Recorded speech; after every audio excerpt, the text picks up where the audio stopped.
Well, hello everyone, and welcome to our webinar.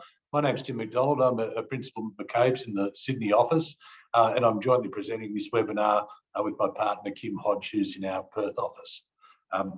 Unfortunately, as things happen, Kim's fire alarm's just gone off in their office, so hopefully that will work out. But the plan is for me to present the first half of the webinar and then switch over to Kim in the West to do the second half.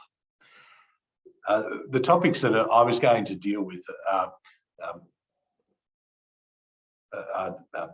COVID, vaccinations and boosters. I'm dealing with issues about working from home and in particular a return to the office. And then I was going to cover off and some other significant issues that have arisen, particularly in relation to sexual harassment, where there's been some significant developments, particularly in relation to legislative change. And also cover off on the recent decisions of the High Court in relation to contractors and employees, which again sort of shift the goalpost on that important topic. And then I'll deal with the situation with casual employees and labour hire and the legislation that has been put in place to deal with the definition of casuals, some of the obligations upon employers in relation to that, and also what's on the horizon there. And then in relation to the other topics, I'll leave those for Kim to deal with. And we're very pleased to take questions on the way through. Please put questions in the Q&A box and we'll be happy to deal with them. And turning to the first thing I want to cover off, COVID vaccinations and boosters. I do this with a bit of trepidation. The last time I gave a webinar about COVID, I seemed to get a major coughing attack, and someone sort of sent me a message saying, shouldn't you be tested for COVID? So hopefully that won't happen again. I suppose the big issue last year had been whether employers can require employees to be vaccinated. And you'll recall that there were various challenges by employees who were subject to public health orders to say that those public health orders are illegal because in effect it enabled the government to dictate people getting injections, and that was an invasion to their body and beyond the power of Parliament to do. Those challenges were dismissed by the Court of Appeal. They said that mischaracterises what's being required here, and that when we're talking about mandatory vaccinations, no one's forcing anyone to have a jab, but what they are saying is that you can't come to work unless you've been vaccinated, and that's an important difference. But that left open the situation about what happens in those workplaces that aren't covered by public health orders, and the jury was out a little bit on what might happen there. There was a case with Mount Arthur Coal that went to a full bench of the Fair Work Commission, which I think everyone was anticipating would set some rules around what would happen with mandatory vaccinations. And the question there was whether it was a lawful and reasonable direction for Mount Arthur Coal to say that the employees had to be, and others who wanted to come on the mine site, had to be vaccinated. And in the end, the issue was perhaps ducked by the Fair Work Commission. And what they said was that under work health and safety legislation, there's a duty to consult employees about work health and safety issues, and that hadn't been sufficiently done in the case of Mount Arthur. So they said for that reason, it wasn't a reasonable direction. So what they suggested then was that there be a consultation process, which did ultimately occur, went for about 2 weeks under the auspices of the Fair Work Commission, and then Mount Arthur was able to bring in mandatory vaccinations. But I suppose the sort of a key messaging from the Fair Work Commission was that there seems to be some very strong feelings about this issue and division in the community, and we're encouraging this idea of consultation, trying to work through these issues as far as possible and be sensitive about it. But ultimately, they seem to uphold the right, subject to having done that consultation, to be able to implement mandatory vaccinations. Now, there was a case just after that in relation to Sydney Trains, who had also sought to introduce mandatory vaccinations, but it was said that they hadn't consulted either and were not able to do so. So it seems as though consultation is the key, not only when we're just talking about mandatory vaccinations, but a whole lot of other work health and safety measures in relation to COVID. And that also applies to sort of issues about where workers perform, such as working from home, which I'll talk about shortly. The question that has arisen is with booster vaccinations as to whether someone needs to be fully vaccinated, they've got to have had their booster, and whether employers can require that. And I suppose it doesn't seem to be a step much further if you mandated vaccinations to mandate boosters. It seems to have been clear that booster vaccinations have been very effective in relation to the Omicron virus. It seems as though the health and safety reason to have booster vaccinations is strong, given the extent to which there has been infections with the Omicron virus. So it doesn't seem to be a bridge that much further to require that. And I think, as well as from a work health and safety point of view, there's also a legitimate reason, particularly in some industries, for employers to say, we really can't afford to have people off work for long periods of time, whether that be illness or isolation and so forth. We need to be able to try and have some sort of guarantee that we can have people at work to service our customers. So we're certainly not pushing people down the mandatory vaccination path, and you've got to make an assessment really about the sort of health and safety and operational requirements in your workplace. But we wouldn't have thought boosters is a big step further than mandatory vaccination. Now, I suppose the other thing that's happened is where employees have not been prepared to get a vaccination or have a booster, there's the question of what happens now.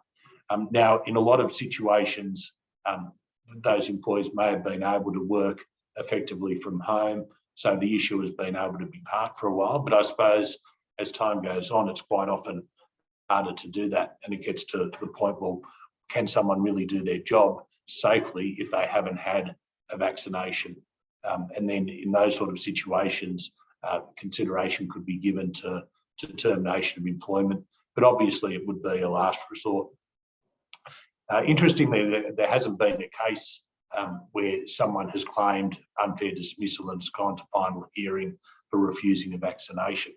So we don't have too much guidance, but in saying that, there have been a number of cases which involve flu vaccinations where employees who refuse those vaccinations have been terminated, and they were generally held to be not unfair dismissals. But obviously be careful if that's a route that you need to take, get some advice about it. There'd be an expectation that you've made a clear assessment of risk and looked at other options before going down that step, but it may be the step that needs to be taken as a last resort. One thing that you should be thinking about is if you do want mandatory vaccinations, make sure that that's clear in your policy. So there's nothing wrong with having as a precondition of employment that people be vaccinated, and to understand their vaccination status, to ask them to give you that information. There could be issues if there's some sort of medical reason, for example, that employees can't be vaccinated, and that might have to be dealt with. But in the ordinary course, subject to those very sort of to a small group of people who may be able to claim some sort of indirect discrimination, there's nothing wrong with doing that at general law. Another issue that has arisen is this issue of consent. And under privacy laws, there are all sorts of protections about medical information and so forth. But one of the clear exceptions under privacy legislation is where an employee consents to give that information. And the case I mentioned there, the CFMEU versus BHP Coal, was a situation where BHP Coal didn't want employees coming onto their mine site unless they were prepared to give them information about their vaccination status. And the union said, well, that's private information. But what the Fair Work Commission said was, well, as long as an employer, they're not being forced to provide that information, they're being asked to, and if the employee consents, they can do so. The upshot of an employee not consenting, of course, was that they wouldn't be allowed on the mine site, wouldn't be paid. And so the union said, well, that's duress, but the Fair Work Commission disagreed. Another area which has been contentious about COVID and people having time off is with workers' compensation. So workers' compensation will generally apply if someone gets an illness in the course of their employment. But with COVID, there's a question about if someone does become ill, is it because of employment? And so generally it will be very hard for an employee to prove that causal connection. But what happened in New South Wales was earlier in the piece, the government changed the workers' compensation legislation to say that there's a presumption in relation to certain frontline workers like retail workers and health workers, that if they get COVID, they've got it from work, which would facilitate them being able to receive workers' compensation. Now, towards the end of last year, I think the government started to rethink that and sought to amend the legislation to remove that, and it's gone off to a parliamentary inquiry, which is happening at the moment. So it's not clear as to whether that presumption is going to continue, but it only applies to certain frontline workers that are listed in the legislation.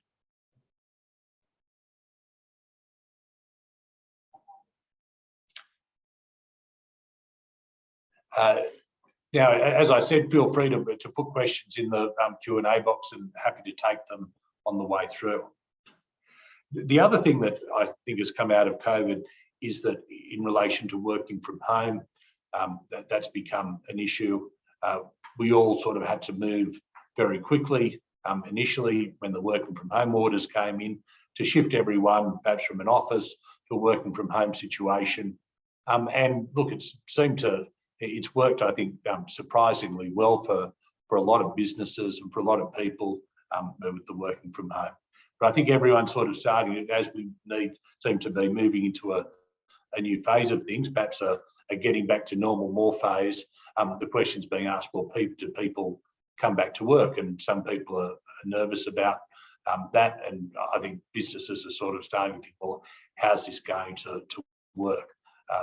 Some businesses have adopted models where everyone can continue to work from home. Some businesses are trying to get people progressively back to work. And it seems as though the hybrid type model is becoming quite common for people, some days in the office, some days at home.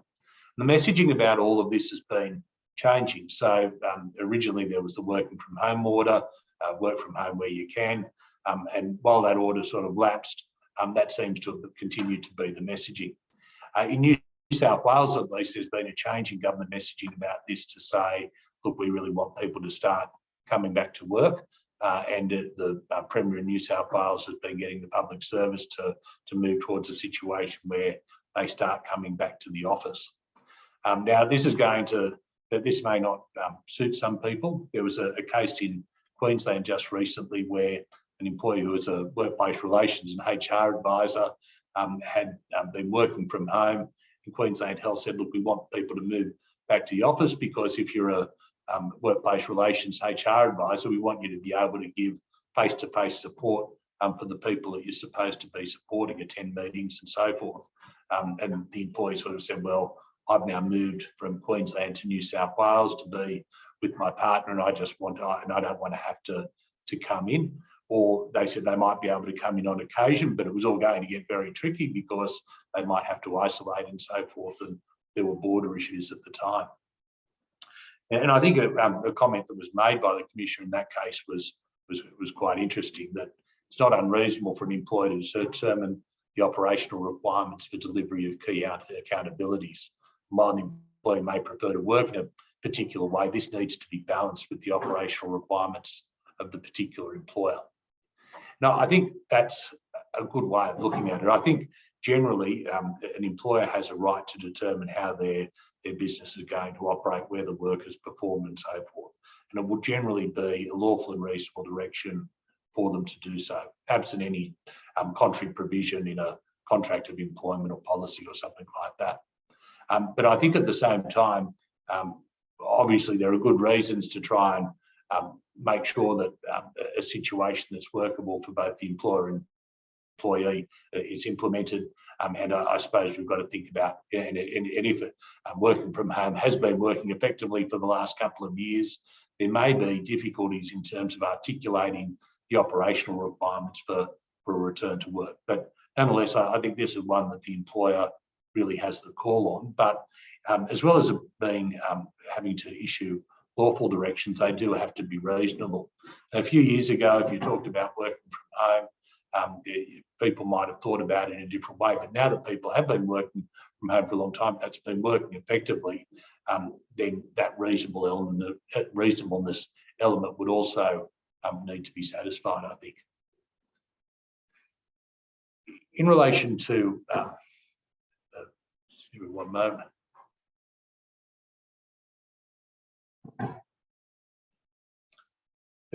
Just one question I've been asked is about whether there's any information on an employer's right to ask for the same vaccination requirements for subcontractors.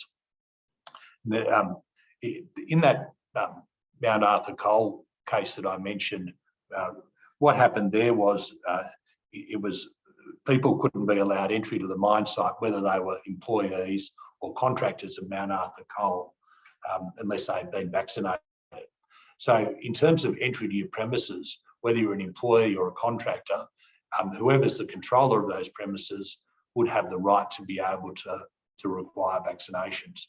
And in terms of if you're, say, a head contractor and you're subcontracting to someone else, it may well be, even in those circumstances, that you could require the subcontractor to also be vaccinated from a work health and safety perspective, because the work health and safety legislation obviously extends broader than employer-employee relationships, but really to any relationships where people are in a position to affect the other's work health and safety.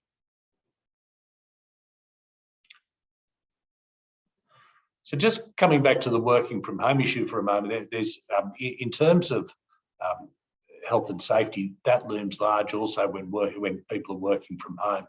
And I think what happened initially was, because the move to working from home sort of happened so quickly and there were health orders in place, people didn't necessarily have to think about some of the things that they are now sort of starting to think about. So obviously an employer is responsible for their employees' health and safety even when they're working from home.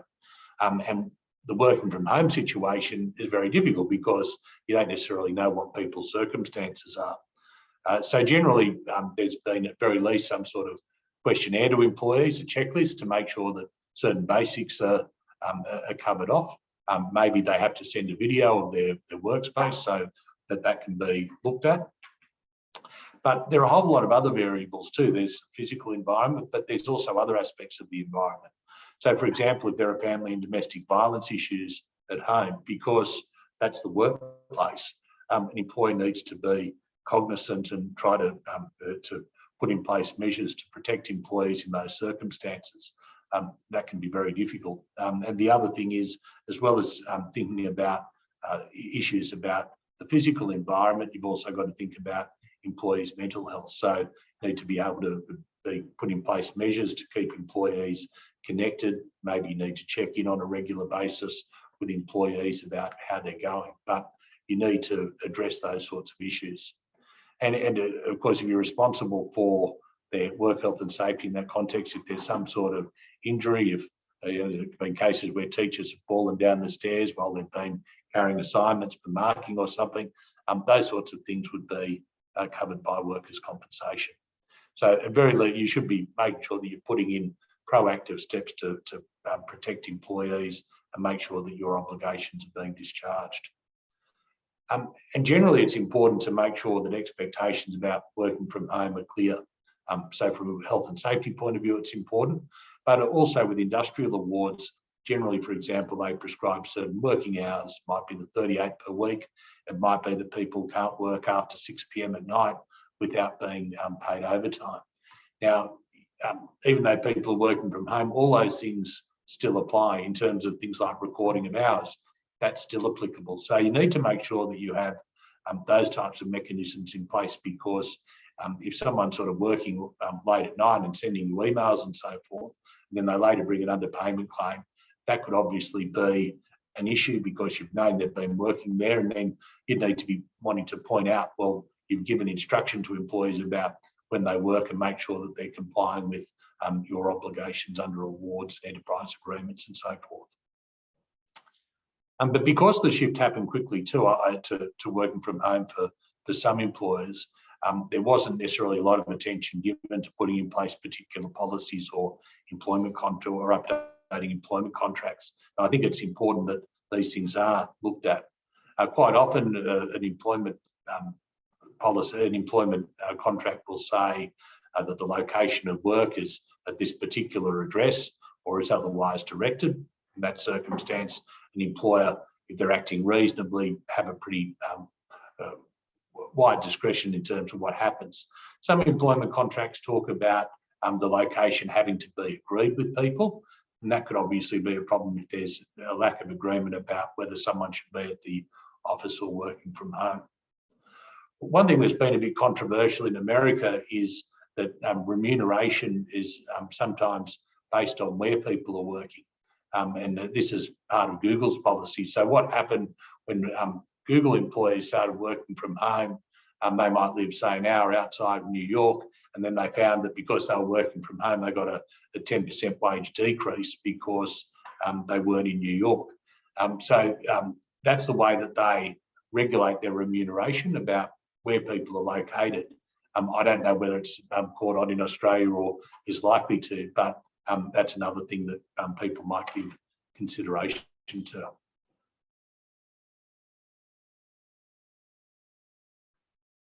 People will recall in relation to sexual harassment that there have been a number of significant changes. It's obviously had a very high media profile. There was a Respect at Work report commissioned, and Kate Jenkins delivered that report and suggested various changes to the Fair Work and Sex Discrimination Act, which have generally been made. And there are the particular changes, but there was also a suggestion about a real change in approach about how dealing with sexual harassment is approached. Now, in relation to the Fair Work Act, there was a specific provision put in that sexual harassment would be a valid reason for dismissal. So that obviously makes it clearer that employees can be terminated for that and would find it difficult to establish an unfair dismissal claim. There had also been in place a new bullying jurisdiction for the Fair Work Commission, so they could make orders to stop bullying, and it was suggested that that be extended to orders in relation to sexual harassment. So an employee can make an application to the Fair Work Commission to get these orders in place. The Commission will generally deal with those things very promptly and seek and try to get some sort of quick resolution or intervene quickly.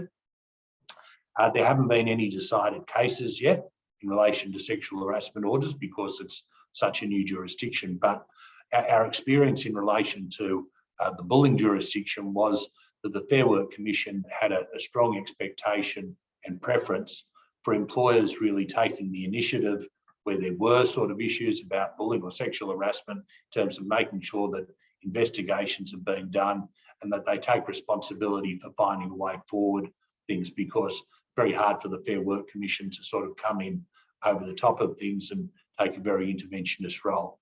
So I think their clear message has been there's an expectation that employers will try and deal with these things quickly, perhaps to make their life easier, but at the same time, for employers, it does put you in a situation where you've got more control of the situation. One of the other things that was put in place as a result of the changes to the Sex Discrimination Act was a prohibition of harassment on the ground of sex. So when we think about sexual harassment, we often think about unwanted advances of a sexual nature. This is different though. So this is where someone harasses someone on the grounds of sexual or particular attributes of the sex. One of the examples that's given in the explanatory memorandum is sort of making disparaging remarks about a woman who might be having a period. So that type of thing would be outlawed by these amendments. One of the other upshots of this for employers is that you really need to make sure that your policies in relation to sexual harassment and discrimination on the ground or harassment on the grounds of sex are updated. It's important that policies are very specific about what is unlawful and what legislation makes it unlawful. Now, people might recall there was a case, Richardson and Oracle, a few years back, where the federal court really changed the landscape in relation to sexual harassment, said that the way the courts had been dealing with sexual harassment was out of step with community expectations and increased the amount of damages that had been awarded to Miss Richardson fivefold. Now, in that case, while it was found that the person who had harassed her had certainly done the wrong thing, it did sort of, in terms of Oracle's situation, it said, well, they could avail themselves of the reasonable steps defence. They had taken a lot of effort to train people and so forth, not to sexually harass and the like. But where they fell down and where they said that they couldn't invoke the defence was that their policy was very generic. It was a policy that Oracle applied across their operations all around the world. But what it didn't do was stipulate the legislation in Australia that made certain things unlawful. And it was for that reason that they weren't able to avail themselves of a defence and were found to be liable to Ms. Richardson. One of the other things that came out of the Jenkins inquiry was that it's important that people think about sexual harassment in a different way, and said that it was better to think about sexual harassment as more like a work health and safety issues, where there are proactive steps that are put in place to make sure that any risk is mitigated. So that requires, in relation to sexual harassment, to think about making sure that there are risk assessments in place. There might need to be changes to your health and safety management policies, and there may need to be other things about your sexual harassment, about your work health and safety systems that factor in sexual harassment as a work health and safety risk. In a recent case about where someone was terminated for sexual harassment, being John Kerrin and Westpac Banking Corporation, it was quite an interesting decision about the Fair Work Commission picking up that really the bar has been raised in relation to sexual harassment issues, and that a much stricter approach is going to be taken in relation to that, particularly in relation to that at work. This was a case about where the employee had been a long-serving manager at Westpac. They had a training day at Optus Stadium. Afterwards, there were drinks put on. There was lots of alcohol available. Everyone got very drunk, and then they even though the drinks sort of finished at 7 o'clock, most people sort of stuck around afterwards and kept going. And it was said that Mr. Kerrin had put his hands between the buttocks of another employee, but there was a question about they were all very drunk, and there was whether there was consent, and so forth. But what the Commission said in that case was that the bar is now set higher, and in terms of uncertainty about consent and so forth, well, the Commission is not really going to get into that. People should be on notice that high standards are going to be maintained, and Westpac was successful in defending that case. They did cop some criticism, though, in sort of saying, well, Westpac had been perhaps too free with sort of alcohol that was put on at the event. This area has always been a very difficult area in terms of where an employer's obligation starts and stops. And there have been a few conflicting decisions out of the Fair Work Commission about what should happen here. On one view of it, you might have a work Christmas party and so forth, and the employer is responsible for what happens in that situation. There's a real question sometimes about, well, after that, what happens? Should an employer really be held responsible if people go and keep drinking afterwards? I think in this case, what they said was the test shouldn't be so much trying to make that sort of clear line, but one more about whether the sexual harassment had some connection to the workplace, even if it wasn't at the workplace, even if it wasn't at a work event, which I thought was an interesting way of looking at it. But I think certainly the ground has shifted in relation to sexual harassment. People are being held to a high standard, and the legislation reflects that.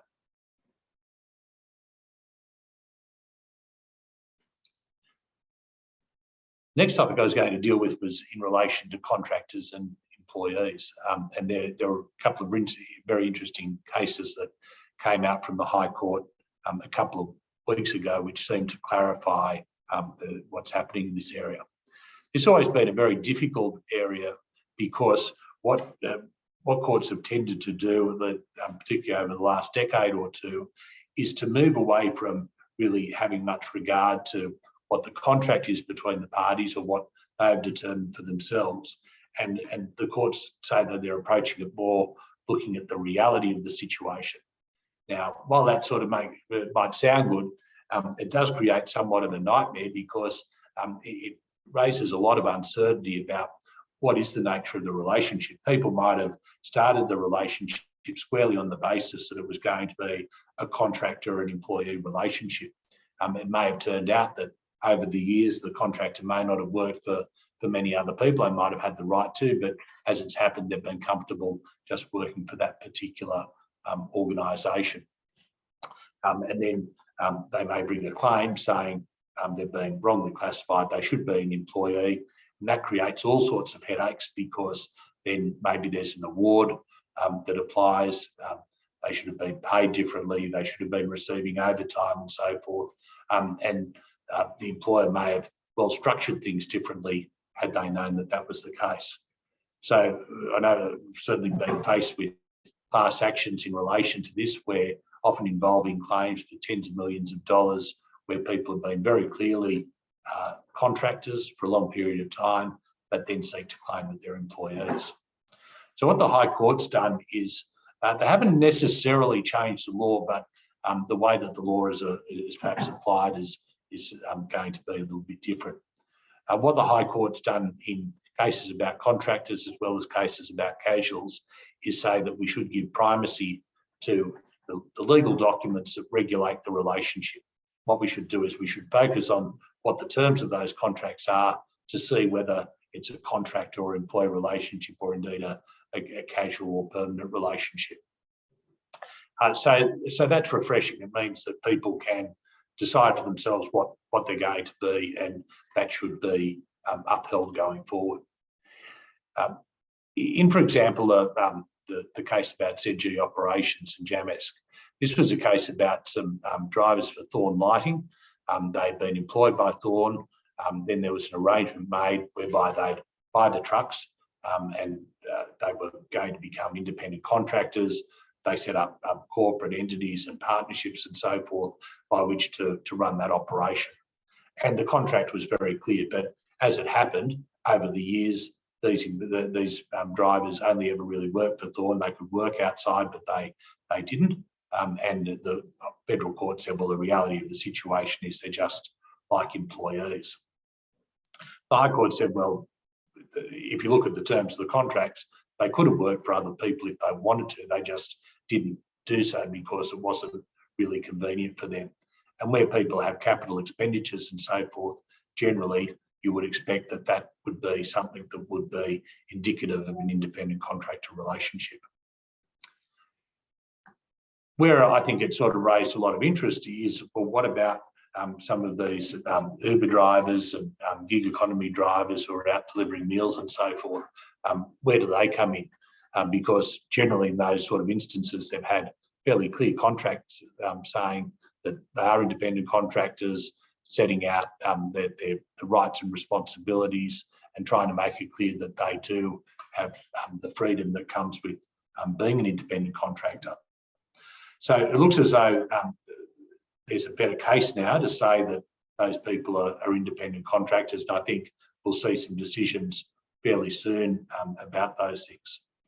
But look, I think the key message out of this is to make sure that if you're going to have contractor type arrangements, if you're careful in terms of setting up the arrangement properly, if you have proper contracts in place and the contracts have rights and obligations that are consistent with either being a contractor or being an employee, then those contracts are likely ones that you can rely on if there's ever a claim that the situation was somehow different. But I should say there were two decisions. So there was the one about the truck drivers, but then there was also the personnel contracting case. And this was a case about where a labour hire employee was being treated as an independent contractor. And the High Court in that case went the opposite way and said, even though they'd been established as an independent contractor, they were really an employee. And the reason that they said that was that when you look at the terms of the contract didn't give the person any of the freedoms that would otherwise be expected in an independent contracting relationship. They were under the very firm control of personnel contracting, and in that event, they should be treated as an employee. So I think the clear message is make sure you get your documentation right and everyone understands the arrangement and it's consistent with what you had intended it to be.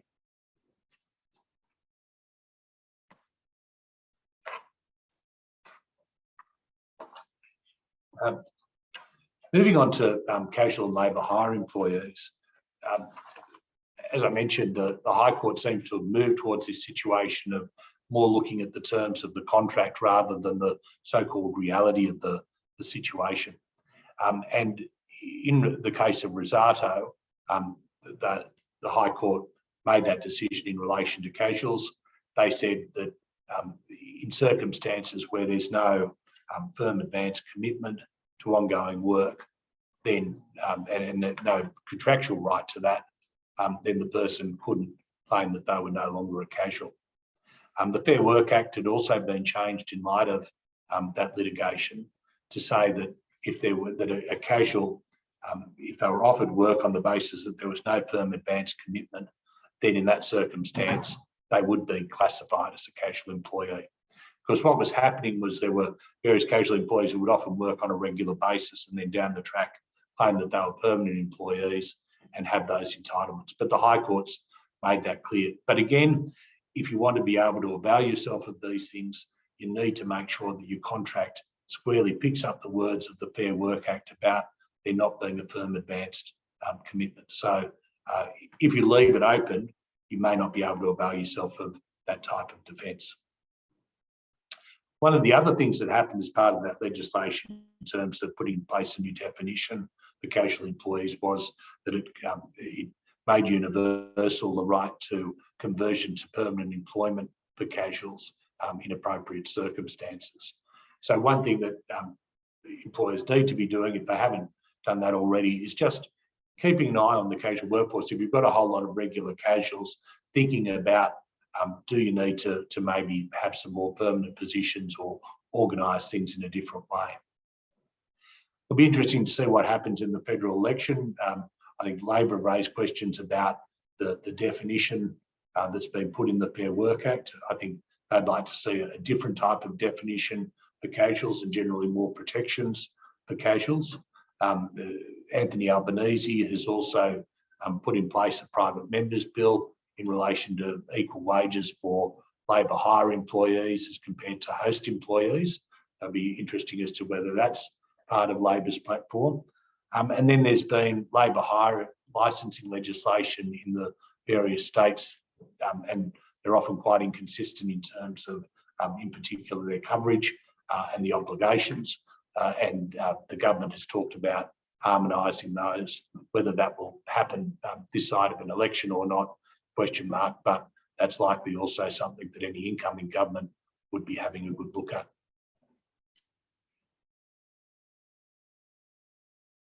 Now, I might just switch over now to Kim to deal with the other topics, but feel free, as I said, to put questions in the Q&A box, and hopefully he's not doing a fire drill at the moment. Over to you, Kim.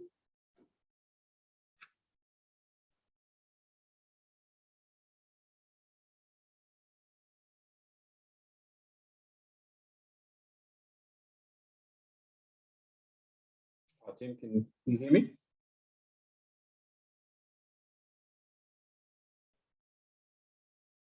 Thanks, Kim. Over to you. Okay, I'm not sure if everyone can see me or not, but hopefully you can. Thanks, Tim. Look, one thing when we're preparing this presentation, you can see that each of these topics, you can just about spend an hour on their own with each of them. And indeed, I have presented for an hour on some of these topics. So we can only really touch on the highlights for each area.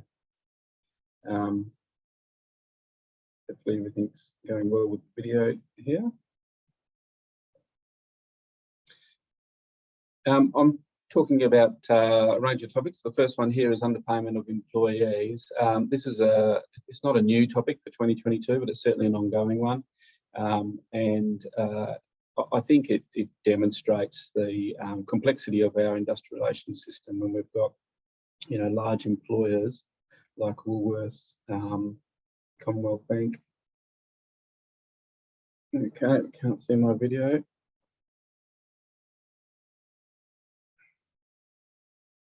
Sorry, everyone. Just one sec.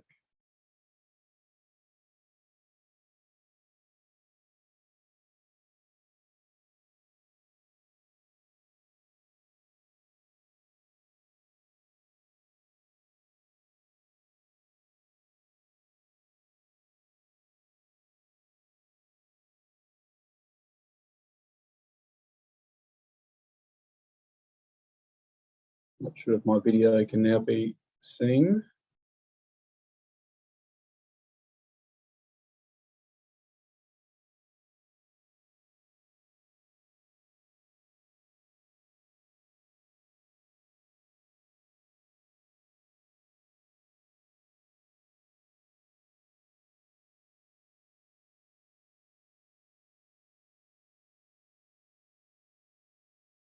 Sorry, everyone. Just trying to get this video to work. Don't know why it's not. But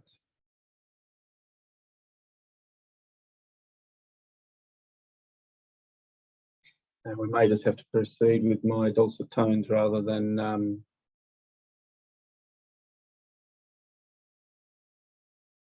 my image.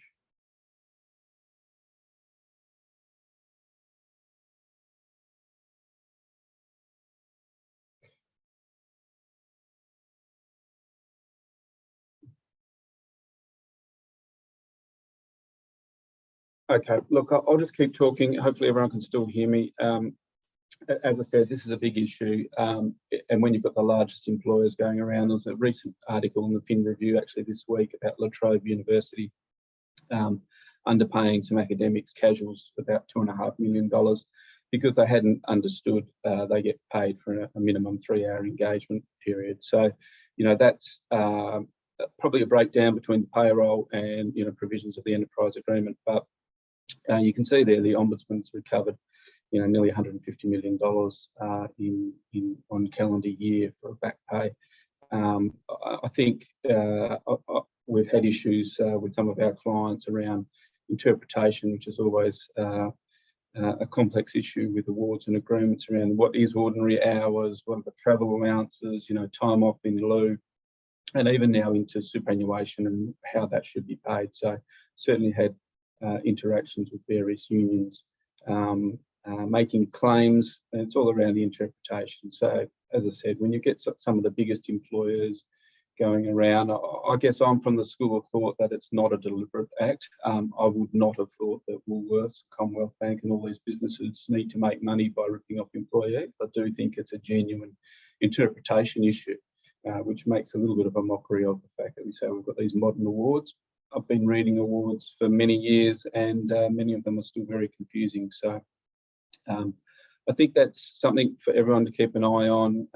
As it says there, the awards keep getting reviewed every year, pay rates go up, but perhaps payroll systems and other accounting systems are not keeping track with that. So something to keep an eye on in this year. I don't know if we can move to the next slide. Great, thank you. So this is a purely West Australian piece of legislation now that's coming in. It's the Work Health and Safety Act. It's been talked about for some time. It's been passed by Parliament, assented to by the Governor, and we've been waiting for it. It's going to replace the State Occupational Safety and Health Act and parts of the Mine Safety Inspection Act. Now we're waiting on regulations, and those regulations are pretty impressive. The Act itself is about 275 pages, and the previous Occupational Health and Safety Act was only about 140, so it's a bigger piece of legislation. There's 3 different sets of regulations that we're waiting on. There's the general regulations, which is 530 pages, and then the specific regulations for the mining sector and then the petroleum sector. So, these are all then supported by codes of practice and interpretive guidelines, which generally are in line with Safe Work Australia concepts already.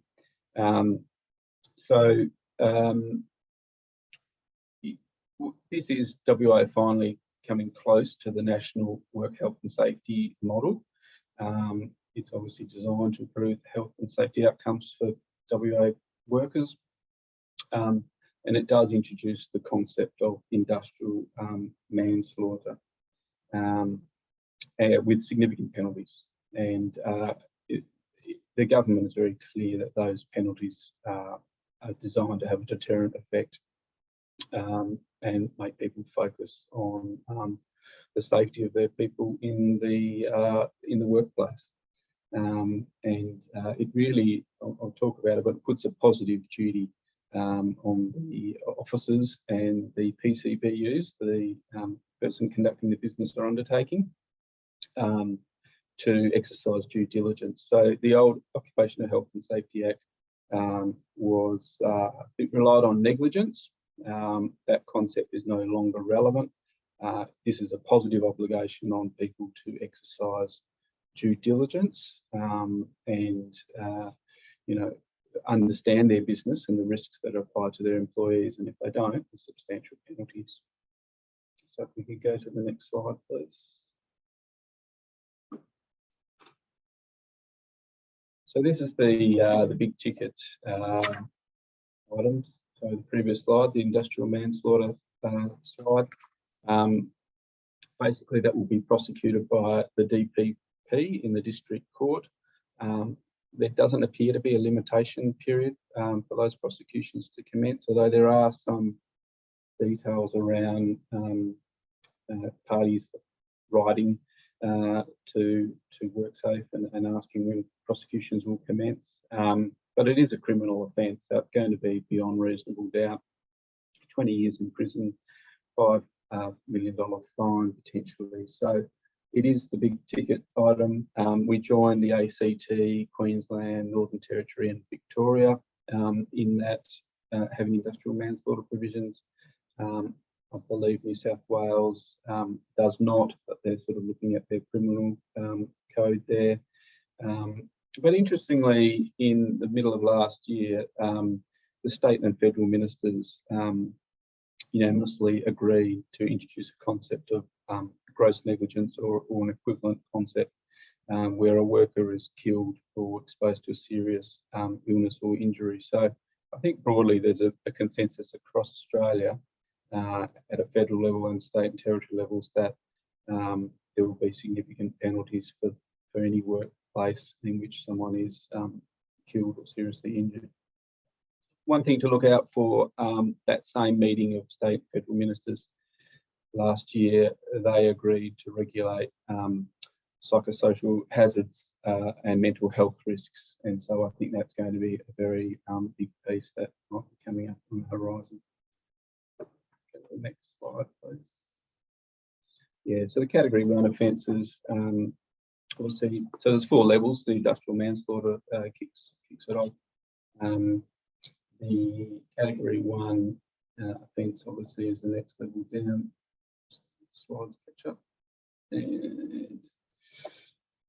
And again, there's usually a limitation period of 2 years, but again, there's a bit of wriggle room around that. It's in the magistrate's court and obviously still serious with 5 years imprisonment, but it's a lesser offence.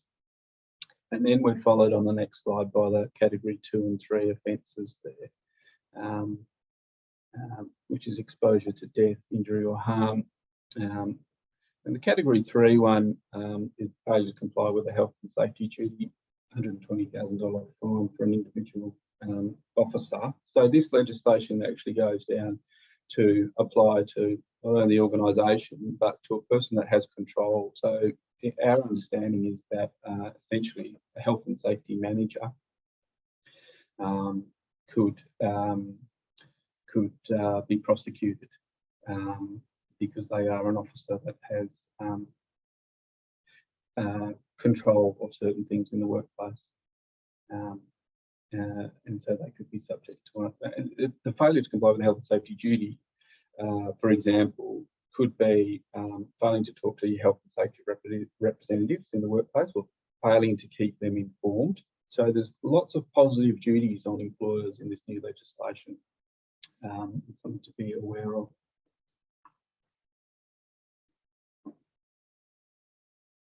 Okay, jump to the next slide.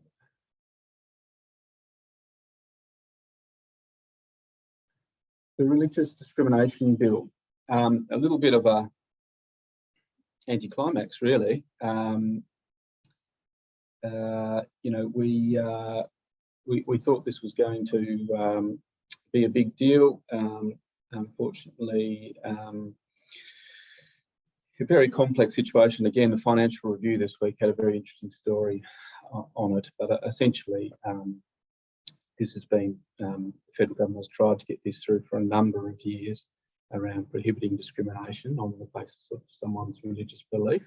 And it really, in my opinion, applies to faith-based employers, like schools, hospital, aged care providers, that want their employees be able to express their religious beliefs. Now, it's then got complicated, particularly the statement of belief provisions have been controversial. The other controversial thing was overriding state and territory laws. I know Tasmania was very unhappy or happy with their own laws in this area, but they would have been overridden. So in the end, you know, the Sex Discrimination Act needed some amendments to prevent faith-based employers targeting students or teachers around their sexual identity or their relationship status. So that basically got stalled, you know, and I think there's not enough time now for the government to pass this bill. So if they win the federal election, maybe it will make a resurrection, but at this stage, it looks like these changes are dead in the water.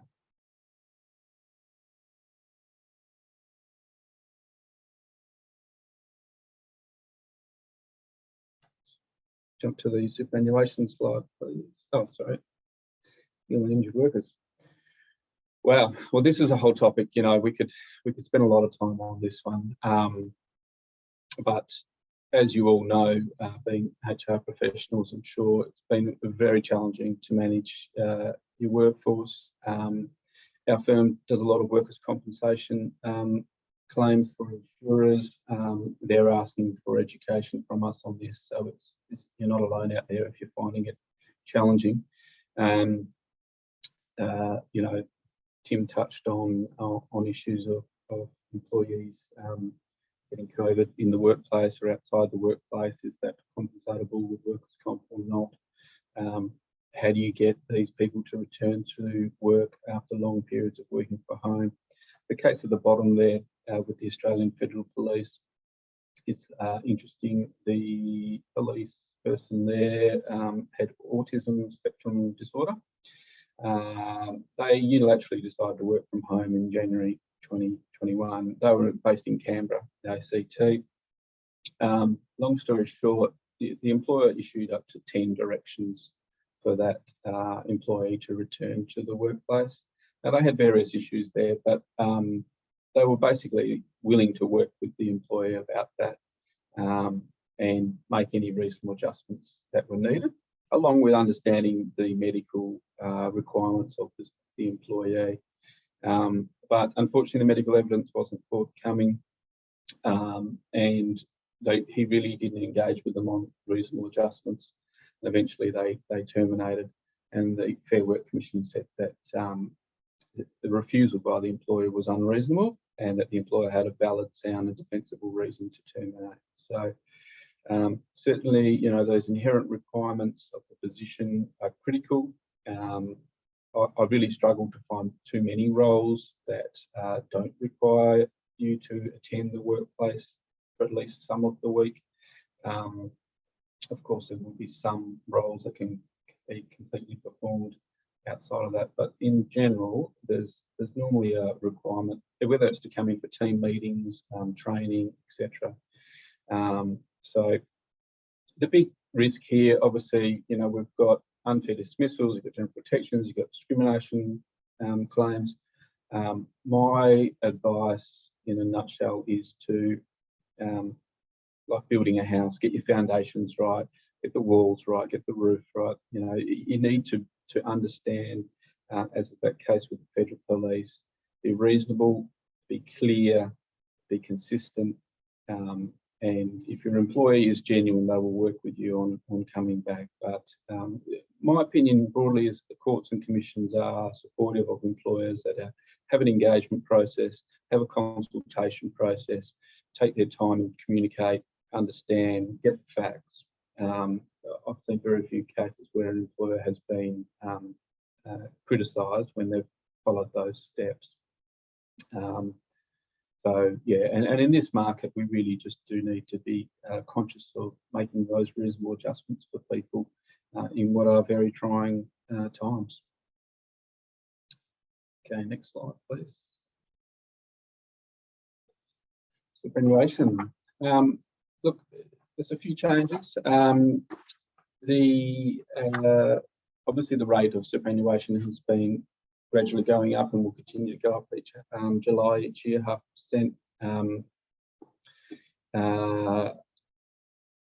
How that plays out for employers with their staff, the long story short is if you have employment contracts that talk of people being paid a base rate of salary plus super, then you're going to be obliged to pass on those increases in super. If you have contracts that talk of a total remuneration package, in theory, the employer can absorb some of those superannuation increases in, yeah. Sorry, everyone, I'm just looking at the camera just 1 second.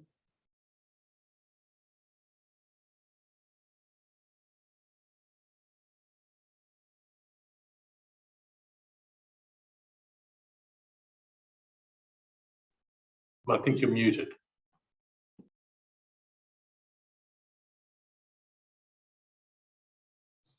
Sorry, Tim. The host is not allowed it. Sorry, Tim, I was just trying to get that camera fixed, but I think in the time frame we've got, we'll just push on without that. Yeah, the superannuation, yeah, it depends on your employment contract there. Now, obviously, if you've got a contract that says total remuneration inclusive of superannuation, I guess people's base salary are being eroded there by the 0.5%, and I guess people aren't silly. You know, you need to be conscious that you're not having a base salary rate that's actually falling below the award. That's one thing to keep an eye on.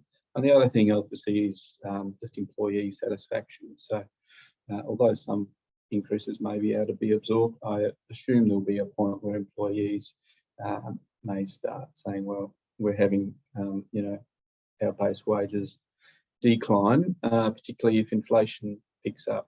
So I think employee satisfaction is going to be something that you'll need to keep track of. The other thing with the super changes is that the default fund has now changed, and that if they have an existing fund, that the employer is under an obligation to find that fund and contribute superannuation to that fund. And so the ATO helps employers do that. And there's a very interesting term that I've forgotten the name of now that applies to those funds. But and the other big thing there is the $450 monthly income threshold will change into this financial year, so that superannuation will be payable on all income. So presumably that will be very beneficial to those casual employees out there. Okay, next slide.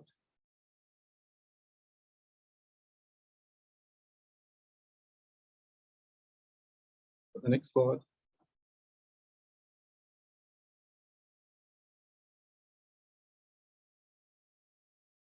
Great. I think this is my last one. So we've done changing labour market conditions. I mean, this is you know, it's another big issue, but the RBA is forecasting wages growth at 2.25%. I think many unions are already asking for wage increases of 2.5%.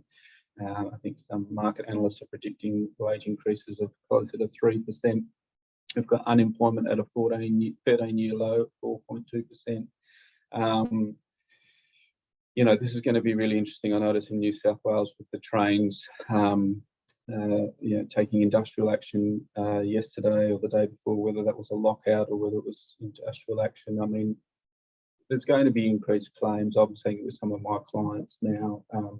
As we hit the back of COVID, there's going to be some interesting increases there, particularly with inflation likely to go up. The other interesting thing is, you know, for change of government, the last election, the Labor government was talking about industry-wide enterprise bargaining agreements. So that will be something as well to keep an eye out, because Labor really hasn't released much of its IR position, and is probably unlikely to for a while, if at all. But yeah, that's second half of this year. Could be very interesting around labour market conditions, and you know, whether labour supply improves with borders opening. Everyone says it's likely to take some time. So, okay, that's my. I've just had a quick look at the question. Stapling is the super term. Yes, that's the one. Stapling. It's an unusual. Yeah, that the fund is stapled to the employee. And one of the other questions, 450 on monthly income. Yeah, good question. I apologise. I don't know whether you have to work more than 30 hours per week in order to get that. I haven't seen that level of detail, but Rita, hopefully I can have a look for you, and either Tim or I can get back to you on that question. So Tim, I don't know whether you wanted to take control back of the presentation, whether that's possible, or whether you want me just to wrap up. Yeah, thanks, Kim. I suppose, yeah, thanks very much, everyone, for participating. If there are any questions we didn't get to, we'll follow up with you about those, and we'll also distribute. We've recorded the presentation and can make that available to you if you'd like. But if you've got any questions, please get in touch with Kim or myself. And yeah, thanks, everyone. Have a nice day. Thanks, everyone.